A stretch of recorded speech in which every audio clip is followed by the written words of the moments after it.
थल्ले वाली लकड़ छोटी है।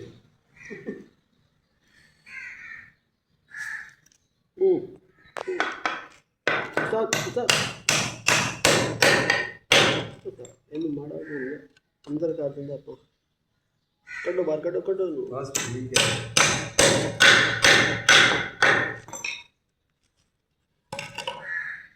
छोटी एक बड़ी